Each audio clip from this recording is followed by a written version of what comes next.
All right, I think we're now live, Okay, so and great to be here with you again. it's great to be here with you, Stephen. So, Yeah. how was your week? So yeah, it's been pretty good, and in the racial justice side of things, it's never a dull moment. Every day, every week, there's always something new, something happening, progress and setbacks and, tragedies happening all the time.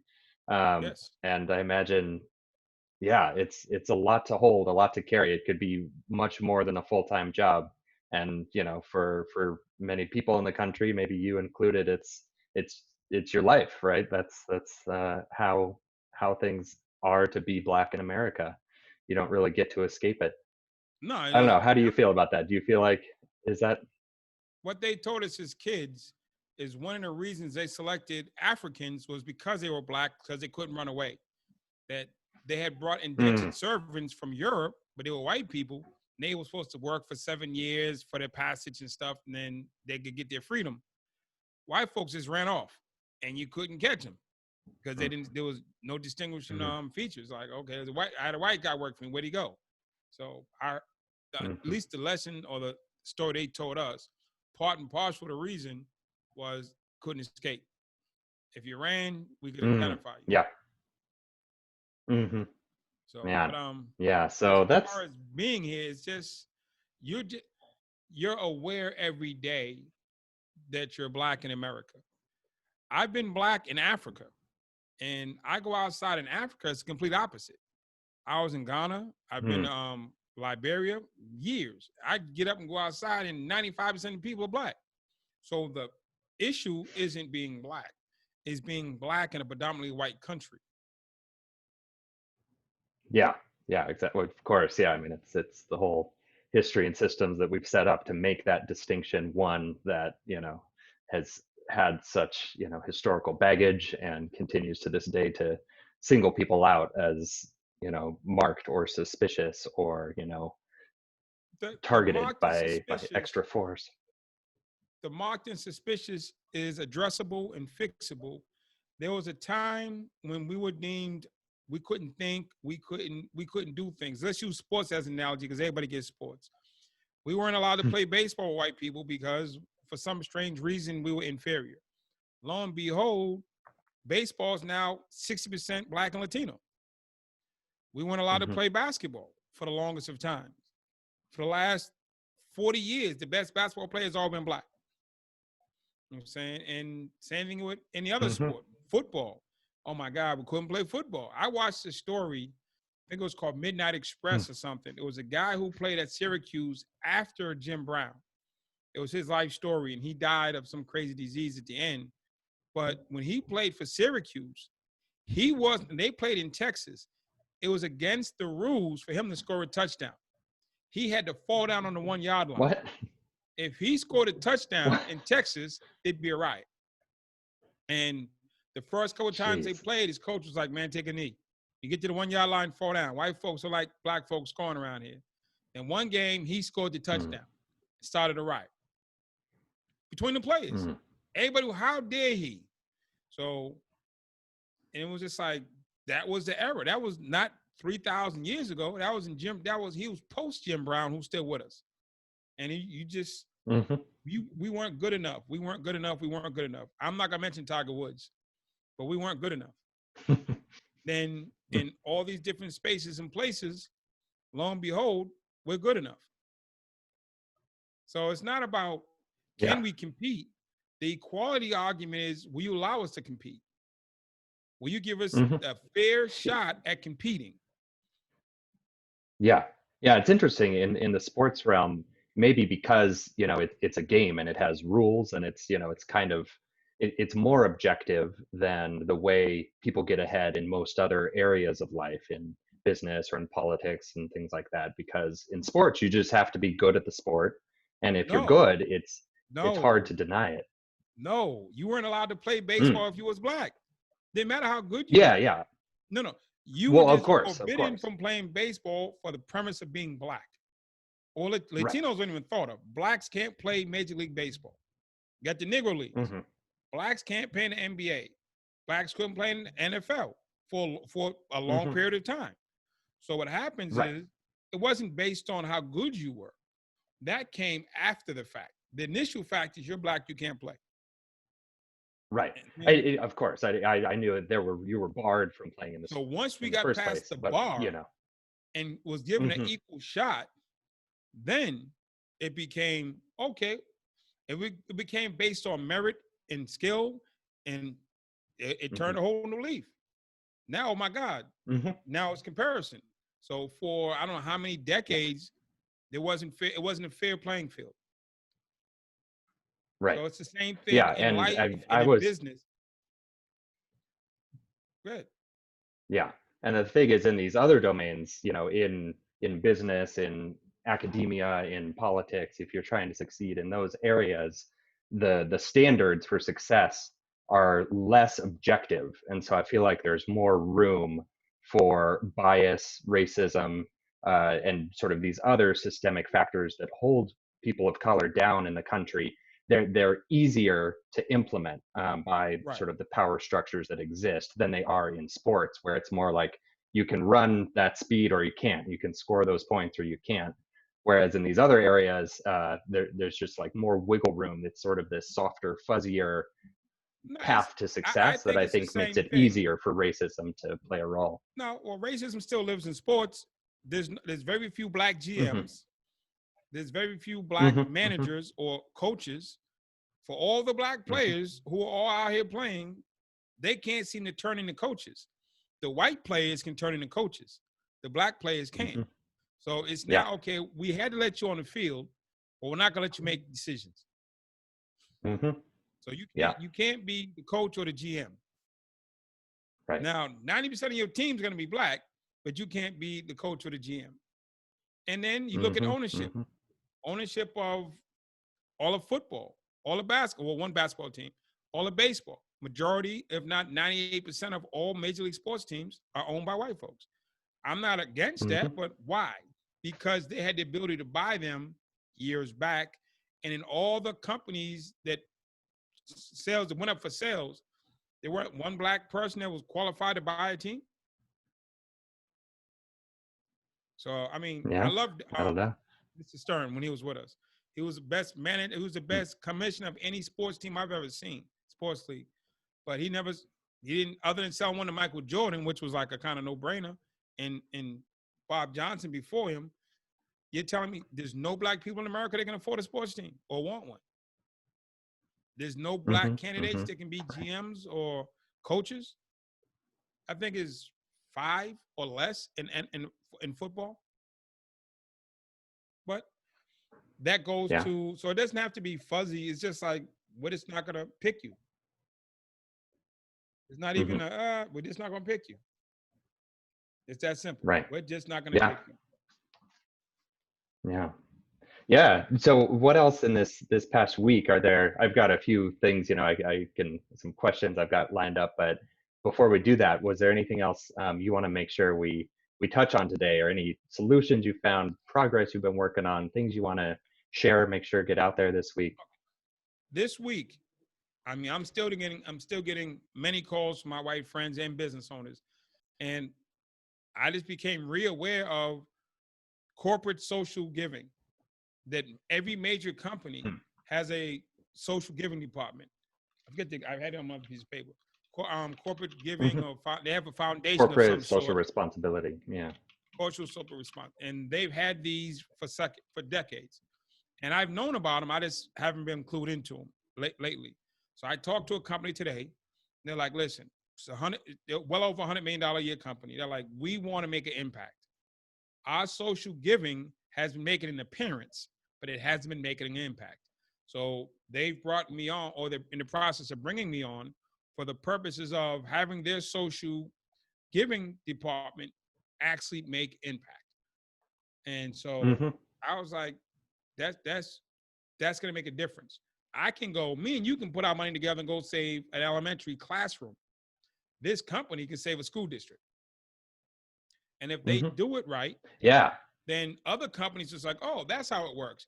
We just do it this way, because most companies have a nice middle-aged white person in their social giving department, and they put on so many events a year, and they keep it clean and simple, and it's making an appearance, but not so much an impact. There are companies that make impact. Hmm. Let me Hmm. say, I know this company out of St. Louis, Keeley. He has a program called Keeley Cares. He's like the standard bearer for how do you do social giving, and so Mm. it's not predicated on race because that's a white company, he's a white guy, and he does fantastic work. There's just a lot of companies who Hmm. the owner isn't directly invested in that outcome. So in Yeah. most companies, it's just Yeah. another And department. You might as well be in the mailroom. Mhm. I'd love to talk more about that because that's one of the biggest things in sort of my world and people that I'm around at, in Silicon Valley, a lot of people work for these tech companies and they all do donation matching and, so huge, many millions of dollars of funds are being raised, right now and in the last few weeks. Can we talk a bit more about impact and that I think that's one of the biggest barriers to people is they don't know, oh, do I donate to this cause or this nonprofit or this, organizing group? How do we think about impact and with our giving to this cause? How do we make it as, as impactful as it can be? The first thing has to be with the giving is not just writing of the check. If I say, hey, you Mm. want to give $1 million, I say, cool, give it to me. I'll go. That's not how this should work. Just giving a check shouldn't be the thing. You're going to write a check, fine. But the person receiving the check, or somebody, could be us, we go to company X and say, listen, you want to give $1 million to this cause. Let us help you make sure this money goes to make an impact. And you didn't just write a check to something that sounded good. And Mhm. the thing is, okay, now there's a scramble to say, how do we get black people in the room to help us make these decisions? And if we get a black Mhm. person in the room, we can help. We can't miss. I love my son. He's my only child. If my son was 25 and a Silicon Valley company wanted a black face to make decisions, they ran and grabbed my son and said, well, Brooks Norman, your father's been to jail. You grew up in the city, or he grew up in the city. Story. My son, his mother has a PhD from MIT. My son has gone to private school or private education since daycare. Private daycare, the private element, to Head Start, the private kindergarten, all the way up. Private school. He's traveled the world. He's Mhm. probably been in like 15 different countries, if not 30. Speaks 3 languages. He lives in the suburbs. He's never been shot at. He's never been robbed. He's never carried a gun. Nobody's ever put a knife on him. Never stepped foot in a public school. If you got my son, who I love dearly, and brought him in a room and said, Brooks, tell us what black kids need in the city, he couldn't tell you. Not honestly. Mhm. And Mhm. so it's not just about getting a black kid or black person. It's, does this person have connection to the ground? And Mhm. I've seen some presentations over the last week of well-meaning black folks who are doing diversity training, or they're doing cultural training, and they're great at it. But this isn't about diversity. There's one level about diversity and culture. I'm not talking that. I'm talking about where do you put your money? How is it spent? And what school in what neighborhood or what grandmom or what person actually needs this funding the most and is going to do the most with it. Mhm. Mhm. And most companies, Mhm. Mhm. YMCA, Boys Club, Catholic Charities, they'll do it to them, and whatever program they have is good enough. But I tell you this about the Boys Club. Boys Club is a great program if you can afford the fees. I couldn't afford the fees. So if you gave $1 million to the Boys Club, not a nickel would have went to me or nobody from my street, because we Mhm. couldn't afford the $10 a month to get in there. So it only helps the Mhm. kids whose parents are doing okay, can afford the fees. So what programs Mhm. are in the hoods or in the cities that kids are going to that really need the help? And we could Mhm. actually, Yeah, where are the gaps the biggest? yeah, and to do that, you have to get in your car, drive to Cincinnati, or drive to Harlem, or drive to Compton, or drive to East St. Louis, and get out of your car, go talk to people, and find the man or the woman running the real program. Not that the Boys Club isn't Mm. real, not that the YMCA isn't real, but there's a place in every inner city. We had a guy named Mr. Jefferson. He used to open a gym up for us. There was a school right behind our house, and we were a bunch of kids with nothing to do. He convinced the school to let him use the gym 2 nights a week. So Tuesdays and Thursdays was night gym from like 6 o'clock to 9 o'clock. And we would all go up to the Mhm. gym. The little kids would just run around. The big kids play basketball. And Mr. Jefferson opened that gym. There's probably like a couple hundred kids in there every 2 nights a week. You can go get to the boys club. You've been better off giving Mr. Jefferson money. Mhm. Finding Mr. Jefferson is the key. It's easy to find a boys club. They're in a directory. It's easy to find a YMCA. Mhm. They're in the yellow books. To find Mr. Jefferson, you have to drive into the city and talk to people. And Mr. Mm. Jefferson will create a larger impact. I tell you what, when the director of YMCA died or the boys club died, nobody showed up for his funeral. Standing room only at Mr. Jefferson's funeral. He impacted generations of Mm. kids. For 35 Mm. years, this man ran that gym. When Mr. Jefferson died, standing room only. I don't know who the director of the YMCA is or the boys club. I'm talking about when I'm 10. I'm 53 now. 43 years later, I remember this man because of what he did. Yeah. Gave me a safe place to play. But the companies will Yeah. fund the prototypical nonprofit or the stereotypical nonprofit. And that's not where your Mhm. impact. They need help. Don't get me wrong. But Boys Club isn't struggling for money. Neither is the YMCA or Catholic Charities. Whereas Mr. Jefferson Mm. did out his own pocket for 35 years. Never Mhm. put a Yeah. So 501c3 it. together, never put up for a grant, never asked for a dime. He did it because he loved the kids in the neighborhood. And when you can fund people like that, you make huge impact. Mm. That's really interesting. I'm glad you said all that. And I'm trying to think, from a behavior perspective, like people are more likely to give, more likely to make those contributions if it's easy for them to do it, right? If they can somehow know, if they could identify, um, and, getting in a car and driving to a far off metropolitan area and That's dropping what we yourself do. in a neighborhood. No. You don't have, I'm not Yeah. expecting the CEO of a company to do that. But that's where me and you come in and say, okay, Mm. it's called the network. So like there's the Genius Network where you can reach out and get the best of the best. Well, if I wanted to find out who's who on the ground, those are phone calls. It's not Mhm. hard to find the people. Everybody knows Yeah. everybody who does this type. Who the guy that runs the football? I can tell you this guy named Beefy and T. Hurst. They run a program called the Dorchester Eagles. It's an inner city football team. They have probably like 100 kids every fall. They can't afford to play football, can't afford anything, single moms, and they take these kids and they keep them for whatever amount of weeks the football schedule is, and they teach them leadership, they teach them fundamentals, and they feed them, and they do this from the heart. There's thousands of youth football programs like that, youth basketball programs. There's a lady named Tamara. Tomorrow, I believe her name is Peoples. She used to run track. She runs a track. There was nothing for girls. So she created a track program for Mm. girls out her own pocket. And she probably had like 50, 60 kids every year. She's taking on track events. If she's there, she's teaching them. We have human trafficking programs. She's the ultimate human trafficking program because if the girls don't go to her program, they don't tell them where they end up. But the program for the girls doesn't come across until they get kidnapped and raped in a hotel.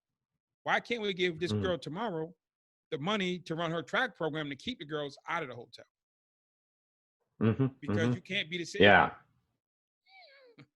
Yeah. So we're talking about these grassroots organizations that are, Every city has them. don't have the big profile. Yeah. And I can imagine how I would find out about those in the Bay Area.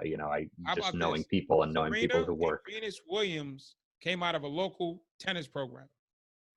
Now, it's debatable. There's Hmm. a guy named Freeway Ricky. He's one of the biggest drug dealers in California. He played tennis, and he funded a lot of tennis programs in Compton. Now, their father, Mr. Williams, did a lot of work, but Ricky just so happened to be funding tennis programs in the same neighborhood they came out of. So I'm not going to say it was Ricky's money, but Ricky was funding tennis programs in Compton. And lo and behold, two sisters from Compton, there was space. There was tennis courts. And not because of YMCA. Ricky, the drug dealer, made sure the tennis courts were taken care of. Ricky, the Hmm. drug dealer, made sure that it was a clean place to play and they didn't hustle in that park because that was his thing. And Hmm. lo and behold, the father could take two daughters down and turn into world superstars. So how do you find a Mr. Williams? I'm saying, I know those are Yeah. his daughters. Yeah, that opportunity. You find them by looking. It's phone calls. And Yeah. the Silicon Valleys of the world and the rest, if they really, really want to make an impact, stop doing these blind checks to these prototypical Mm. companies that have been around for 100 years. Yeah. Because if the companies that have been around for 100 years could have fixed it, it'd be fixed. Yeah, find out what's going on the ground. So let's talk about other ways that, you know, people are searching about trying to find ways to help. And me and my behavior group at Stanford, we're putting together a tool to match people up with behaviors. And so we have different categories. You know, donating is one of the behaviors that could help. But as I wanted to get your input on some of these other ones that we're working on, just, you know, putting together profiling, like how can they go well, you know, what's the best way that they are implemented, and what are the pitfalls and sort of common ways that they go Okay. poorly. So category number 2 is learning. So studying history, reading current, you know, books, authors. You know, a lot of Black authors are right now putting out a lot of pieces, articles, books, on race in America, on conversations about race, all that sort of thing. So what do you think about that bucket as far as, you know, being more informed, trying to learn more about this area? How does that go well, and what are the Okay. sort of pitfalls that might? If it's for white people, sure, read Black history. It'll be helpful. If it's for a Black kid, Hmm. teach them math, science, and touch entrepreneurship. I mean, of course, you're going to do history, but if you say, hey, inundate the kid, a Black kid knowing Black history doesn't fix this problem. Mm. So I would want schools, math, science, English, entrepreneurship, teach kids stuff that they can actually use to get ahead. I mean, they're teaching stuff in schools now that nobody's using. I mean, we have a school system from the 50s, and we have a world that's in the new millennium, but we're actually still teaching based on what was created in the 50s and the 60s. Our curriculum hasn't changed, at least in the Hmm. public school.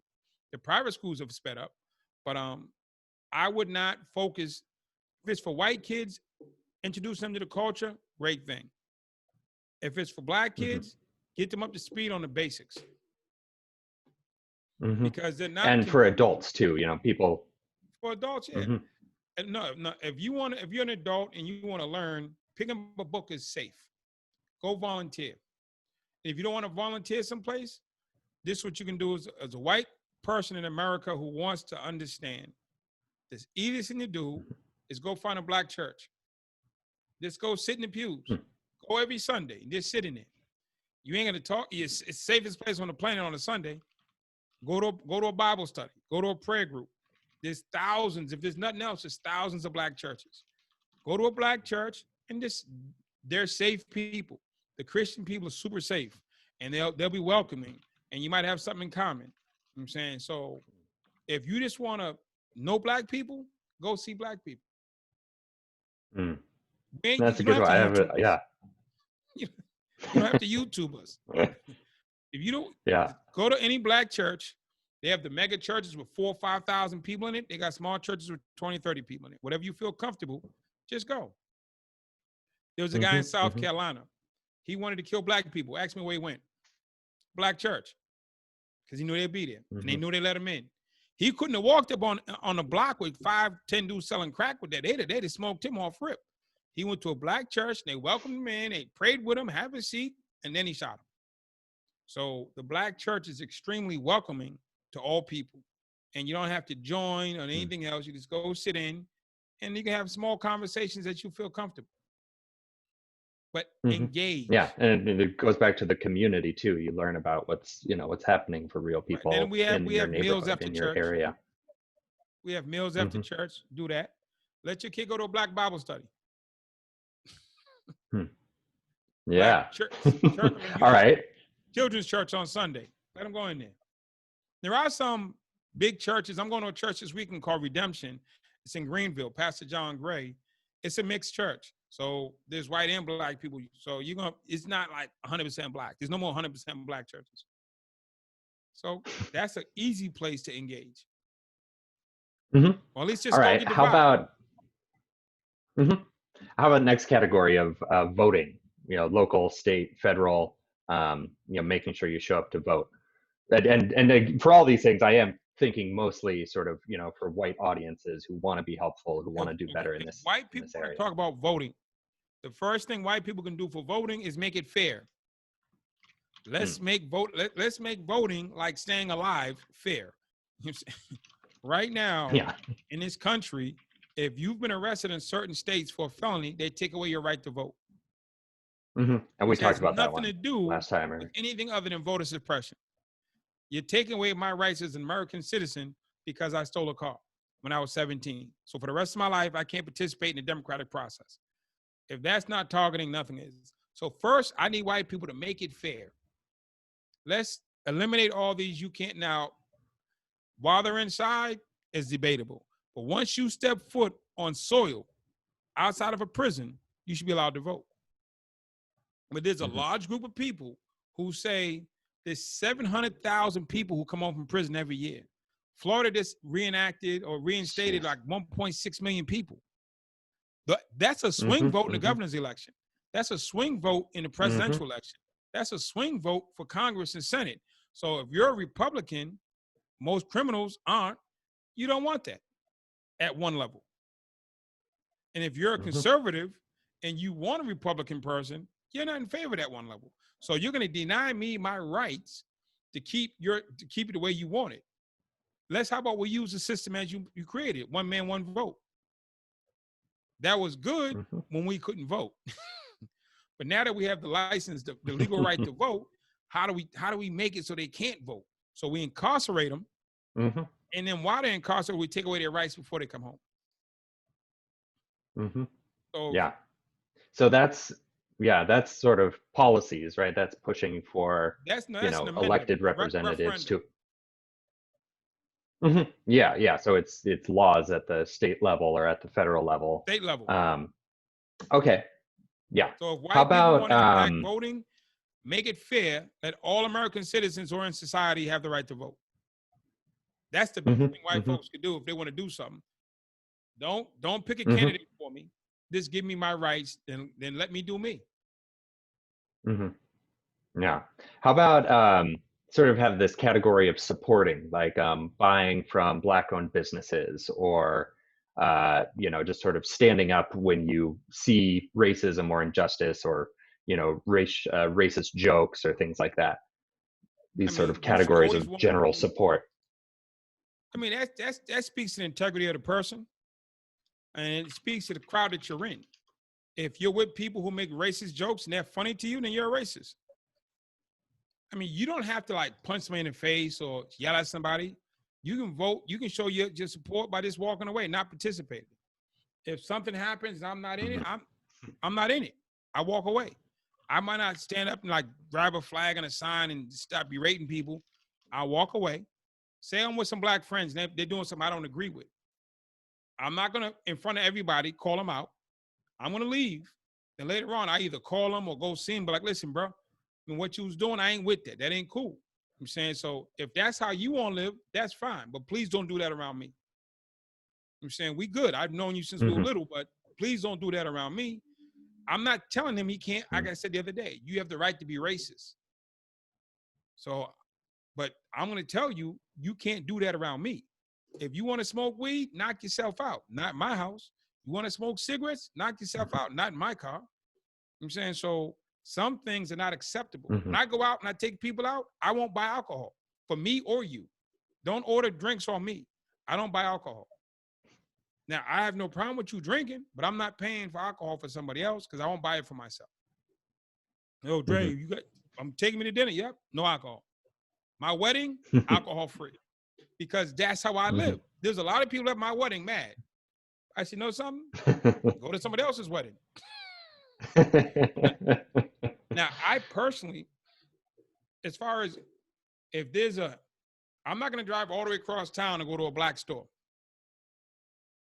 I'm not going to do that. I'm saying you can buy Black products right from home. And buying 5 Black products is great. I mean, that's extremely helpful, sharing the money. But again, versus buying Black products, I want equality. So if I know I have a skill set, teach. I mean, definitely invest money to the community, invest money in the black businesses, but that's not enough. Okay, I bought 3 tires from a black man. I bought a car from a black salesperson. No, help him own a business. Help him get to a place where he can be sufficient. Not just, oh, I bought something from you. I go places all the time and I meet people, and I have a huge network. So I walk into somebody's place, I'm talking to them, I'm listening, and I'm like, okay, no, something, give me a call. I'm going to connect you to Stephen Crane. He's at Stanford. He's a great researcher. I'm going to connect you to, you're saying such and such, Ben Hardy. I'm going to connect you to Cameron Herald. And I share my network. Mm-hmm. I just don't say, oh, here's $10 for a tie. No, I share my network. And that's how most people got to where they are, because somebody leveraged them up. We're saying in the black community, the hand up is not there. The hand out all the time. Take the hand out away. Let's go to hand up. Yeah. Write that down. All right. Last one, because we're running out of time. Let's talk about social media and activity on Facebook, on Twitter, on whatever, TikTok. What do you see as helpful, and what is just not helpful when you're trying to engage in racial justice issues on these platforms? I mean, social media is a thing of the world. You don't have to I don't want everybody to become pro-black. I don't need everybody to start wearing t-shirts and dashikis and stuff in their hair. That's not what we're asking for. At least that's not what I'm asking for. Asking for equality. Like who you like, follow who you follow, post what you post. You posting I love Black lives is great. Are you actually giving the guy a job? You posting like the picture of free somebody from prison, free Meek Mills is nice. I'm saying, are you actually giving somebody a leveraging or helping them fund a nonprofit? Are you actually doing something? I'm not enamored with posting. It adds to the conversation. It's cool. But posting for me is not enough. When I say what's enough, putting up a post, okay, cool. Do something. I'm a man of action. You know what I'm saying? I'm a man of action. So I prefer people do something. I talked to a company today and they hadn't put up any posts. I said, I tell this to white companies. If people get mad, if you're a white company right now, or you're a white person and you're not like really all the way like on the pro-black thing, you're just an average white person, you agree that it's been unjust and unequal. Do not put up, I support Black Lives Matter. If you're a white person, you, Stephen, I would tell you, you say, Dre, I'm going to put up a I support Black Lives Matter post, and I would tell you don't do it. I would tell you don't do it. I would say support Black equality, support Black mentorship, support Black advancement, but not Black Lives Matter. And mind you, Michael Brown Sr. is one of my great friends. And it started after his son died. I say that because Black Lives Matter has a lot of different factions. There are some people who are just protesting, some people who are doing Twitter wars, some people who are rioting, some people who want to kill cops. There's some people who want to just kill white folk. There's a lot of factions. And as soon as you put up the I support Black Lives Matter movement, then you got the totality of it. You got the best that you meant the protesters, but you also got the people who want to do physical harm to folks. So you're going to get some counterparts say, hey, Stephen, you support Black Lives Matter? You're going to be like, yep. They're going to say, well, you support this statement. Bang. Kill cops. Bang. Beat up white people. Bang. Burn down everybody's building. No, I don't support that. I support this. Black Lives Matter is such a vast thing that you can't, it's not like saying I support the NBA, which has a standard protocol system, everything else. Black Lives Matter is all over the place. So I say to my white friends and my white friends' own companies, don't go say, hey, I support Black Lives Matter, not because it's not a good cause, but somebody's going to hit you with the extremist opposite end of what you meant. Now, as a white person, you're defending or trying to explain away, I didn't mean that. I meant this. So to keep you and all my white friends out of problems on the backlash from social media from white people, because they're going to bring the most extremist comment from Black Lives Matter because people were actually looting with Black Lives Matter t-shirts on. People are actually doing a lot of stuff under that same banner. Your inference is for the protest, for equality, for a better way of being in collaboration, but they're not going to come to you with that. Your detractors will come to you with the most extreme opposite end and hold that to you based on just the title. So I say to my white friends, and black folks should take it how they want. If I'm white, or if I'm suggesting or counseling a white company or a white friend, I would not say that flat out blanket statement, I support Black Lives Matter. I would switch it to, I support Black equality. I support Black lives. I mean, just, you can't, the movement's too big.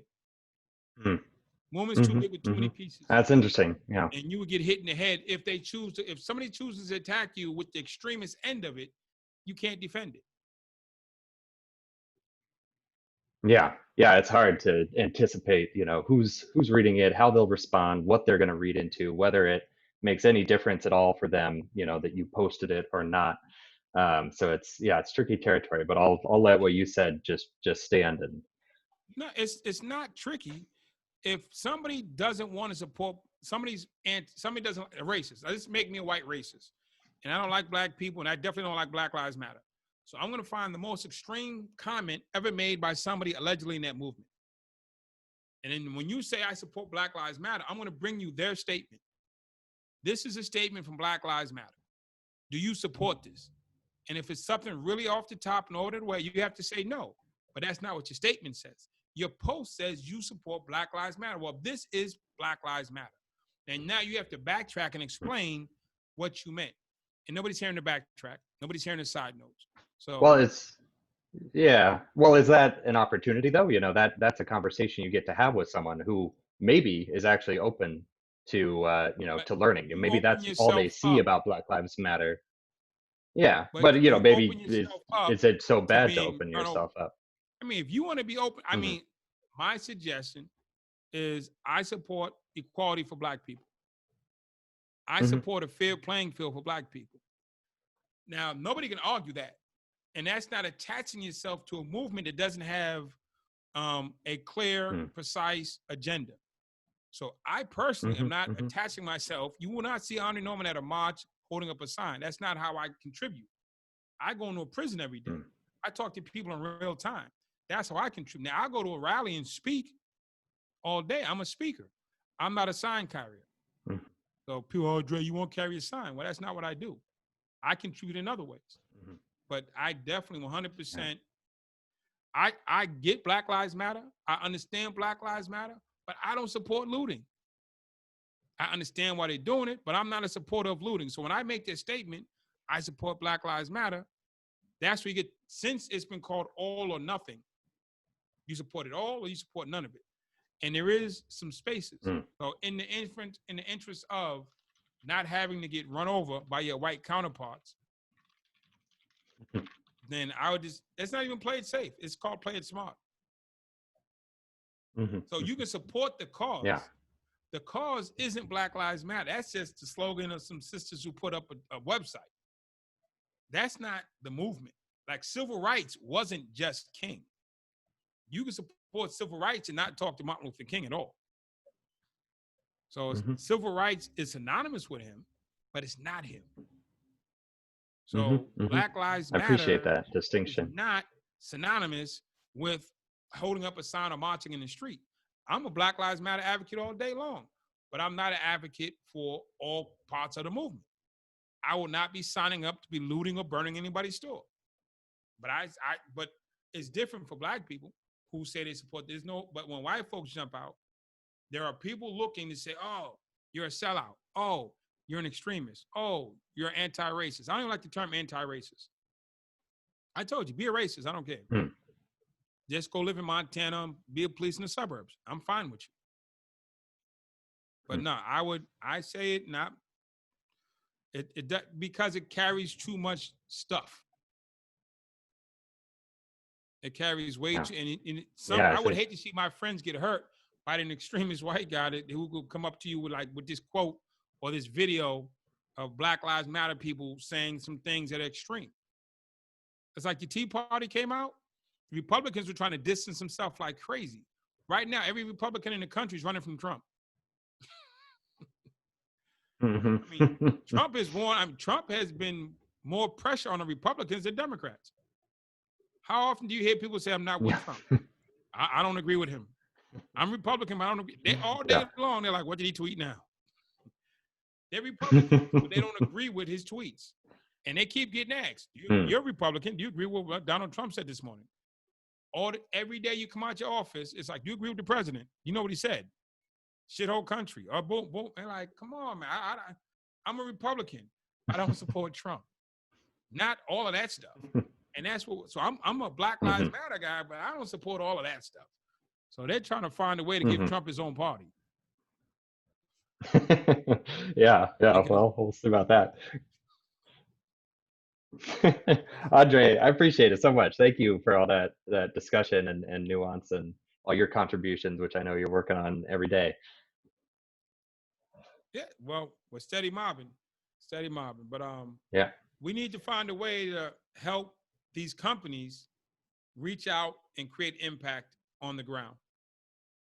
Because it's on the ground. Because I'm just going to use the local nonprofit. Most major national nonprofits are run by white people. So now you're giving white people money to go manage Black people again. Most money that comes into the city to help Black youth goes through the police department, the one agency that Black youth generally don't get along with. So you're giving money to the police department to run youth programs for the same people that's going to arrest you or try to arrest you. So it's got to find Mr. Jefferson. He's out there. And we can go tell Silicon Valley, we'll go find him. And we'll bring him to the table. Now you get a boys club and girls club. It doesn't be the financial conduit if that's what you need, but they shouldn't be the end all program. They shouldn't be the end user. So if you need a YMCA or boys club to handle the money, completely understand. But I can tell you this here, boys club never came on my street. YMCA never came on my street. A lot of those nonprofits never came on my street. Whereas Mr. Jefferson, he came on the block every day. Yeah. All right. We'll leave it there, Andre. Thank you so much. Appreciate you. Go enjoy the family. All right. Thanks. Yeah. Catch you next week.